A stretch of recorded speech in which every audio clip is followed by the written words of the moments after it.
confusing, so please hang on to what little sanity you probably have left, and just stay with me as I explain what all this means a little bit further.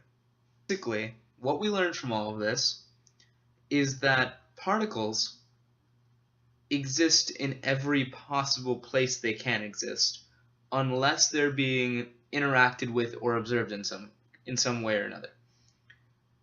To word that a little bit differently, if I'm a particle and you're watching me, I'm in one place. If I'm a particle and nothing is watching me, I'm in every possible place I could have been since you last saw me. This got me thinking. In the world that we see every day, baseballs and the like don't move around and exist in every possible place when we're not watching them. Baseballs exist in one place. And as far as I could reason, it didn't make a whole lot of sense that these electrons and baseballs or whatever would behave so differently in this way. I mean, if they were to behave differently, there had to be some cutoff point between the two. And for me, the obvious difference between an electron and a baseball is one is a lot larger than the other.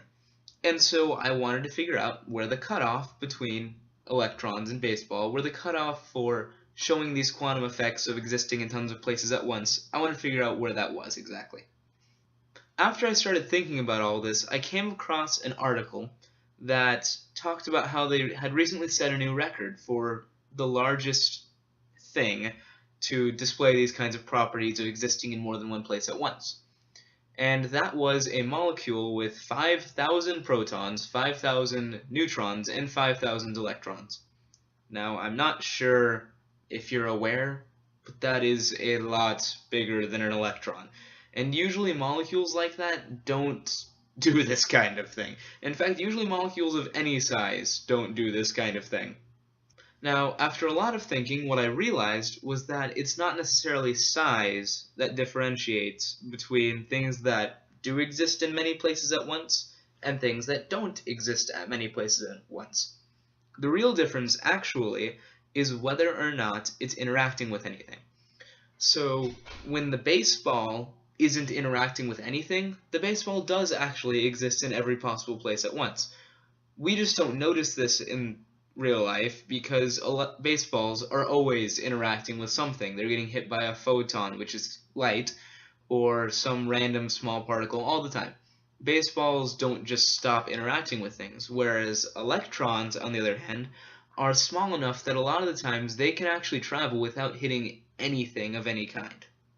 This made me think of another problem, which was that in the experiment where the scientists managed to get the large molecule to show the effects of existing in lots of places at once when no one was watching it, it was interacting with something in a way.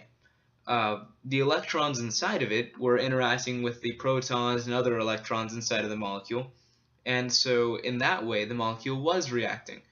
This made me realize that when you have something larger and more complicated than an electron, such as a molecule, internal reactions don't count. So the electrons that are interacting with the protons inside of the molecule, they don't affect the molecule's ability to exist in all kinds of places at once. Instead, it's if anything outside of the molecule is interacting with anything inside of the molecule. Things inside the molecule interacting with themselves don't matter in terms of it existing in many places at once. It only matters if things outside of the molecule are interacting with things inside of the molecule. Let me word this a different way. Let's say we've got a town. And inside of this nice town of people, you've got a bunch of people, and they interact with a bunch of other people inside the town. You know, their friends, their neighbors, their families. They interact all the time. However, if no one outside of the town is trading with the people inside of the town, then the town exists in every possible place at once. This isn't actually true, this is an analogy, but if no one outside of the town is interacting with people inside of the town exists in every place at once. It doesn't matter if people inside the town are interacting with people inside of the town. It doesn't matter if people outside of the town are interacting with people outside of the town. It only matters if people outside of the town are interacting with people inside of the town. If that happens, outside is interacting with inside, the town is in one place. If that does not happen, no one outside is interacting with people inside, then the town is in every possible place. This is where my idea started to get a little bit crazy, because what I thought about was, if we can take systems like molecules and make it so that nothing is interacting with the system, only internal interactions, then they're existing in every place at once. If that can happen, then who's to say that you can't count the entire universe as one really large system, and unless there's some sort of external interaction, then it should, theoretically, exist in every possible place at once. Now, I realize that a lot of people out there, including many reputable scientists, would think that the universe is infinite. And if that's the case, then you can't just draw lines around it and call it a big system and say that if nothing's interacting outside of it, then it should exist in every possible place. And while it's a fair comment, here's a little illustration because I was having trouble explaining it. Here's the universe, horribly downsized, and here's all of the matter inside of the universe. Even the scientists who think that the universe goes on forever, is infinite, they think that the space inside of the universe is infinite. They don't think that the matter goes on forever. In its current state that we can see around us, with a certain amount of matter everywhere, the universe only goes so far. And so what I'm proposing isn't necessarily putting the entire universe in a bubble and calling that a system.